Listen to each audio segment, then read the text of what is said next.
Sir, என் பேர் சிராஜுங்க. நான் வந்து கேமராமேனுங்க. வெட்டிங், சீர் ஃபங்க்ஷன்லாம் போயிட்டுருக்கிறேன். நான் வந்து தியேட்டரில் நிறைய படம் பார்ப்பேன். ரொம்ப இன்ட்ரெஸ்ட் உள்ளவன். சவுண்ட் எப்போட்ட தேடி கண்டுபிடிச்சி ஒரு தியேட்டர் போய் பார்ப்பேன் நான். அப்படிங்கிறப்போ நிறைய பேர் தியேட்டரில் என்ன பண்ணுறாங்கனாக்க, படம் பார்க்கும்போது ரொம்ப டிஸ்டர்ப் பண்ணிட்டே இருக்கிறாங்க. இப்போ படம் பார்க்க பிடிக்கலன்னா வெளியே போய் உட்காந்து பாருங்கள், தப்பு இல்லை. இந்த ஃபோன் நோண்டிகிட்டே இருக்கிறது, கமெண்ட் கொடுக்கறது, படம் பார்க்கும்போது இரிட்டேட் பண்ணிட்டே இருக்கிறனால தான் அவங்க அவ்வளோ கஷ்டப்பட்டு படம் எடுக்கிறாங்க.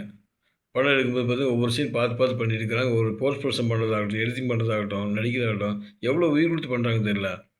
பண்ணிட்டு இருக்கும்போது நீங்கள் ஏன் சார் படம் பார்க்கலன்னா ஃபோன் நோண்டிட்டு உட்காந்து டிஸ்டர்ப் பண்ணுறாங்க. கேட்க போய் திருச்சி இந்த மாதிரி பண்ணிட்டு இருக்கிறாங்க. நிறைய இரிட்டேட்டிங் அது உண்மையை சொல்லப்போனால். நிறைய பேர் ஏன் படம் பார்க்க இப்படி இருக்காங்கன்னு தெரியல. ஃபோன் வந்துச்சு ஓகே. அது எப்போ யூஸ் பண்ணணும்? இன்னும் இன்டர்வல் டைமுக்கு யூஸ் பண்ணலாம். இந்த படம் ஆரம்பிக்கிறதுக்கு முன்னாடி 10 நிமிஷம் யூஸ் பண்ணால் தப்பே கிடையாது. யாரும் இன்னும் சொல்ல போகிறதில்ல. ஆனால் படம் ஓடி இருக்கும்போதே அவங்களே லைட்டில் ஆஃப் பண்ணிட்டு தான் பெரிய பிக் ஸ்க்ரீனில் கொஞ்சம் படம் ப்ளே பண்ணுறாங்க. அந்த சமயத்தில் இவங்க என்ன பண்ணுறாங்க, ஃபோன் அடிக்கடி வருது எடுத்து பார்த்துக்குறாங்க. நான்லாம் என்ன பண்ணுறதில்ல, படம் பார்க்கும்போது ஃபோன் ஆஃப் பண்ணிடுவேன். ஃபோன் ஆஃப்னா ஃபோன் வைப்ரேட் வச்சுருவேன். நெட் ஆஃப் பண்ணிடுவேன். அப்போ தான் சவுண்டு வராது. ஏதாவது எடுத்து பார்க்கணுன்னா இன்டர்வல் தான் பார்ப்பேன். அவ்வளோ இன்ட்ரெஸ்ட்டாக கொஞ்சம் படம் பார்ப்பேன். கங்கோ படத்தை 3, 4 டைம் பார்த்தேன்னு பார்த்துக்கங்களேன். ஏன்னா அந்தளவுக்கு அந்த படம் அவ்வளோ சூப்பராக ஒர்க் பண்ணியிருக்காங்க. ஆக்டர் சூர்யா பார்த்தீங்கன்னா அவ்வளோ சூப்பராக பண்ணிக்கிறாரு. நடித்த ஒவ்வொரு சீன் பார்த்தீங்கன்னா அவ்வளோ தத்ரூபமாக இருக்குது. படத்துக்கு தகுந்த மாதிரி நம்ம பார்க்கணும், நமக்கு தகுந்த மாதிரி படம் பார்க்க முடியாது. சரிங்களா? படம் என்ன எடுத்திருக்காங்களோ ட்ரெய்லர் பார்த்தா ஒவ்வொரு படமாக பார்க்குறேன். ட்ரெய்லர் பார்க்கும்போது எப்படி இருக்குது ஓரளவுக்கு தெரிஞ்சு போயிடும். ஓரளவுக்கு சுமாரான நல்லா இருக்குது அப்படின்னு. நான் எந்த படத்தையும் சும்மான்னு சொல்லவே மாட்டேன் நான். ஏன்னா ஒரு படத்தை எமோஷனாக அழுது பார்த்துருக்கேன் நான். ஒரு படத்தை வந்து கங்கா படத்தில் நிறைய எமோஷன் சீன்ஸ் இருக்குது. அவ்வளோ ரசனை உள்ளவன் நான். ஏன் நான் வந்து தமிழ் டாக்ஸில் வீட்டில் உட்காந்து பார்க்க தெரியாதா? எதுக்கு தியேட்டருக்கு போய் 300 செலவு பண்ணி நான் பார்க்கணும்? பிராட்வேயில் கோயம்புத்தூர் பிராட்வே பார்த்தா ஃபஸ்ட் கிளாஸ் தியேட்டருங்க. ஒரு தியேட்டருக்கு பார்த்தீங்கன்னா டிக்கெட் வந்து 300 எவ்வளோ செலவு பண்ணியிருப்பாங்க தியேட்டருக்கு வந்து. தியேட்டர் பார்த்தீங்கன்னா அவ்வளோ செலவு பண்ணி ஒரு டிக்கெட் பண்ணாங்கன்னா அவ்வளோ அழகாக மெயின்டைன் பண்ணுறாங்க. மெயின்டைன் பண்ணுறதுக்கு அவ்வளோ செலவாகுது. அவ்வளோ தத்ரூபமாக பண்ணி வச்சுருக்காங்க. படம் பார்க்க பிடிக்கலன்னா எந்திரிச்சு வெளியே போய் எனக்கு தப்பே இல்லை. யாரும் எதுவும் சொல்ல போகிறதில்ல. ஆனால் மற்றவங்க ஏன் டிஸ்டர்ப் பண்ணுறீங்க? ஒரு 500 பேர் படம் பார்க்கணும், 500 பேர் யாரும் ஃபோன் நோண்டிட்டு இருக்கிறதில்ல.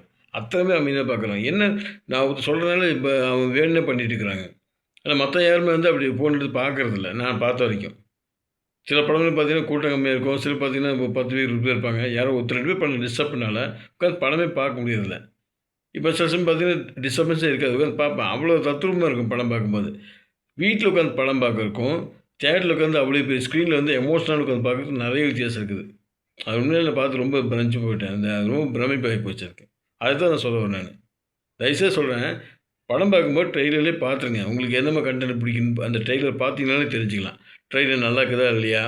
இல்லை படம் வந்து பார்க்கலாமா வேணாமான்னு உங்கள் மைண்டுக்கே தெரியும். ஆனால் என் மைண்டுக்கு இது இப்போ லவ் ஸ்டோரினா நான் வந்து இப்போ பார்க்க மாட்டேன். ஆக்ஷன் ஸ்டோரி பார்ப்பேன்னா ஓகே இப்போ பார்ப்பேன் நான். ஆனால் அங்கே இருக்கிற 9 ஸ்க்ரீனு செம சூப்பராக இருக்குது கோயம்புத்தூர் பிராட்வேயில். இந்த பீலமேடில் கோவில் மெடிக்கல் சென்டருக்கு பக்கத்தில் இது பண்ணியிருக்காங்க பாருங்க. அசந்துட்டு உண்மையில் வந்து அத்தனை தேட்டர் அட்வான்ஸ்டாங்க. சவுண்டு மேலே கீழே பின்னால் சைட்லலாம் பார்த்தீங்கன்னா அவ்வளோ தத்ரூபமாக இருக்குது. இதெல்லாம் யாருக்கும் தெரியல. அந்த தேட்டரோட யாருமே யாருக்கும் தெரியல. சும்மா படம் வந்து ஒரு தேட்டர் புதுசில் விளம்பரம் பண்ணால் போதுமா? நான் விளம்பரம் பண்ணல. நான் பார்த்த அனுபவத்தை நான் சொல்கிறேன். ரொம்ப நிம்மதியாக இருக்குது உட்காந்து படம் பார்க்கும்போது. ஆனால் இவங்க படம் பார்க்க சில பேர் மிஸ்டேக்னால என்னால் உட்காந்து படம் பார்க்க முடியல. அதுதான் நான் சொல்ல வரேன்.